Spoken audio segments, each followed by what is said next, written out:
வணக்கம் நண்பர்களே, நான் Manikandan. This is Mani's travels with hope. இது மாதிரி தொடர்ந்து பல வீடியோக்கள் வரப்போகுது. அதுக்கு நீங்கள் செய்ய வேண்டியது எல்லாம் நம்ம சேனலை சப்ஸ்கிரைப் பண்ணி ஆதரவு கொடுக்க வேண்டியது மட்டும்தான். இன்றைக்கி இந்த வீடியோவில் நம்ம ஒரு முக்கியமான தகவலை பற்றி பார்க்க போகிறோங்க. முன்பதிவு செய்த பயணிகளுக்கு இது ரொம்பவுமே வசதியாக இருக்கக்கூடிய ஒரு தகவலாக இருக்கிறது. ஏப்ரல் 1ஆம் தேதி புதிய விதி அமலுக்கு வர இருக்கிறது. அது என்ன அப்படின்னா, இப்போ நம்ம டிக்கெட்டை புக் பண்ணிடுவோம், ஆனால் கேன்சல் பண்ண வேண்டிய சூழ்நிலை அப்படிங்கிறது நிச்சயமாக இருக்கும். நம்ம ஒரு இடத்துக்கு பயணிப்போம், ஆனால் கடைசி நேரத்தில் அந்த பயணம் கேன்சல் ஆகும்போது வேறு வழி இல்லை, நம்ம கேன்சல் பண்ணுவோம்.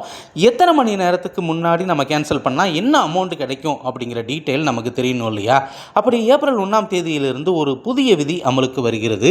இனிமேல் நீங்கள் டிக்கெட்டை கேன்சல் பண்ணணும் அப்படின்னா உங்களுக்கு முழு தொகையும் கிடைக்கணும் அப்படின்னா 72 மணி நேரத்துக்கு முன்னாடி, அதாவது 3 நாளைக்கு முன்னாடியே நீங்கள் கேன்சல் பண்ணால் மட்டும்தான் ஃபுல் அமௌண்ட் கிடைக்கும். அதாவது கேன்சலேஷன் சார்ஜ் அப்படிங்கிறது தனியாக தான் இருக்கும். அது இல்லாமல் மற்ற தொகை எல்லாமே உங்களுக்கு கிடைக்கணும் அப்படின்னா 72 மணி நேரத்துக்கு முன்னாடி கேன்சல் பண்ணணும். கடைசி நேரத்தில் கேன்சல் பண்ணால் அமௌண்ட் கிடைக்குமா அப்படின்னு இனிமேல் நீங்கள் கேட்க வேண்டிய அவசியம் இல்லை.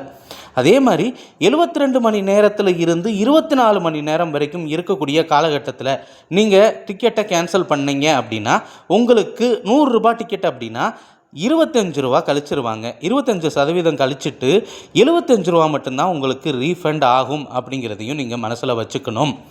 அதே மாதிரி கடைசி நாளில் உங்களுடைய பயணம் கேன்சல் ஆகுது அப்படின்னா 24 மணி நேரத்திலிருந்து 8 மணி நேரத்துக்குள்ளே இருந்தால் மட்டும்தான் உங்களுக்கு 50% கட்டணம் கிடைக்கும். இப்போ நீங்கள் 100 ரூபாய் டிக்கெட்டை ரிசர்வ் பண்ணிட்டீங்க அப்படின்னா நிச்சயமாக ஒரு 8 மணி நேரத்துக்கு முன்னாடி நீங்கள் கேன்சல் பண்ணீங்க அப்படின்னா உங்களுக்கு லாஸ் தான். 8 மணி நேரம் இருக்கும்போது கேன்சல் பண்ணீங்க அப்படின்னா 50% கட்டணம் அப்படிங்கிறது உங்களுக்கு கிடைக்கும்.